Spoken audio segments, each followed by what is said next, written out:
we're seeing the U.S. Secretary of State Antony Blinken meeting with the Israeli defense minister. Let's listen to hear if they say anything. Mr. Secretary, thank you for coming. Minister. We always knew that the United States is a great ally. But today, the people in Israel and in the world see it in their own eyes. You are here, second time in this week. Senior officials of America are here every day. And the American flag is sailing on board in the Mediterranean. And we know what is the meaning. So let me tell you, Mr. Secretary, this will be a long war. The price will be high, but we are going to win for Israel, for the Jewish people, and for the values that both countries believe in. With your permission, a few words in Hebrew, please. אנחנו מארחים כאן היום את מזכיר המדינה האמריקאי בפעם השנייה במהלך שבוע. בשיחותיי הדגשתי ואדגיש לפני מזכיר המדינה. That's the Israeli Defense Minister Yoav Gallant. He is speaking in Hebrew now after he greeted the U.S. Secretary of State Antony Blinken. They are in Tel Aviv right now where they have been meeting. This is Blinken's second time in Israel in just a few days. He left Israel and then did this whirlwind diplomatic mission to many countries in the region, but now back in Tel Aviv. Yoav Gallant, the defense minister, also mentioned the U.S. military presence not far off the coast. There is already one carrier group, the USS Gerald Ford, and now a second carrier group, the U.S. Dwight D. Eisenhower, will be headed to that region. I'm talking here until they start speaking English. Let's listen again. You know our deep commitment to Israel's right, indeed its obligation, to defend itself and to defend its people. And in that, you have and will always have the support of the United States. Thank you. Thank you very much, sir. Mr. Secretary, update on the border.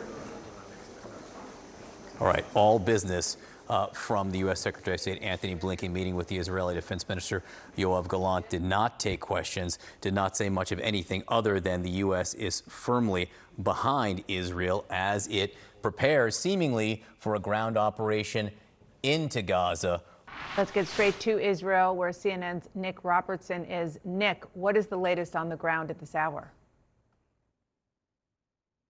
It's been a relatively quiet day in terms of rocket strikes, missiles, artillery going into Gaza, and not many missiles coming out of Gaza either. It creates the impression that they're not a pause, but at least a diminution in the amount of military activity to perhaps give some space to some of the political discussions.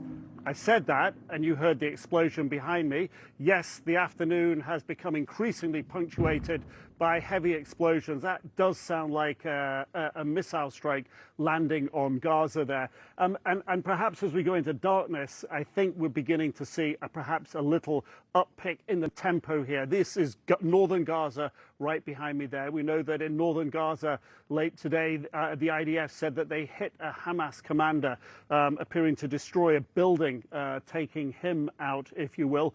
And along this border area, we're seeing that continued build-up and preparations among the IDF in readiness for the possibility of a ground incursion. Now, I don't know how this may affect the military operations, but there was a very, very heavy rainstorm passed through here earlier today. But from a UN and humanitarian perspective, inside Gaza, rainstorms are the last thing they need. 500,000 people understood to have left northern Gaza. There isn't enough shelter for them in the south of Gaza, isn't enough food, isn't enough water.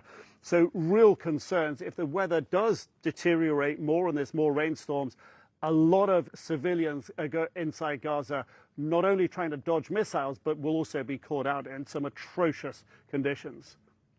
Just an absolutely terrible situation. And of course, as soon as you say that it's been quiet, we heard the airstrikes behind you as darkness has fallen where you are on the border, near the border between Israel and Gaza. Thank you so much for that report, Nick. And I want to now go to Jerusalem and CNN's Jeremy Diamond. Jeremy, I know you have been following and doing reporting on what the Secretary of State, Antony Blinken, has been doing, not just in Israel, where you are, he is now back, but also the frantic shuttle diplomacy he has been engaged in across the region. Yeah, Dana, between Secretary of State Tony Blinken's visit to Israel last week and his visit today, he visited about a half dozen Arab countries in the region, countries ranging from Saudi Arabia, the UAE, Jordan, Egypt, Qatar, etc. And all of this in a shuttle diplomacy effort focused on several key lines. The first of which is the humanitarian situation inside of Gaza, trying to get the flow of aid back into Gaza, as well as allowing Americans to be able to leave through the Rafah crossing and go into Egypt. In addition to that, the Secretary of State also focused on trying to prevent this Hamas-Israel conflict from blowing up into a wider war. And then, of course, there is the issue of those 199 hostages being held inside of Gaza, of which at least 20 of whom are believed to be American citizens. Now, we know that the Secretary of State today met with the Israeli Prime Minister Benjamin Netanyahu, as well as the Israeli President and the Defense Minister. We just saw the Secretary of State with the Defense Minister, where Blinken effectively reiterated the U.S.'s commitment to the state of Israel, to its right, and what he said is also its obligation to defend itself. But one thing became very clear in this visit today is that while Blinken is trying to address the humanitarian situation, trying to prevent this war from becoming a regional situation, he is not there to prevent war from growing bigger between Israel and Hamas. And that was evidenced when you heard the Israeli Defense Minister Gallant saying that this will be a long war, and also warning that the price for Israel to defend itself will indeed be high. There is no sign as of yet that the U.S. is backing off from this kind of no daylight position with Israel. They are fully supporting Israel in its plans to widen this military campaign against Hamas. What they are trying to do is to get Americans out of the Gaza Strip, to get humanitarian aid into the Gaza Strip, and also ideally to try and find some way of getting those American hostages who are in Gaza out of there and out of harm's way. Dana? Jeremy, thank you so much for that reporting. And today, a sight the world has been waiting to see. CNN spotted 5 UN fuel trucks enter Gaza. It is the first sign that the Rafah crossing, the one between Gaza and Egypt, is even partially open. But this is important. It remains closed to people, desperate Palestinian civilians trapped in a war zone. The Egyptians, they have to be willing to have that gate open and have a flow of human traffic through that. And so we're in discussions with them about what that could look like and how that could be managed in a way that protects Egypt's national security interests as well.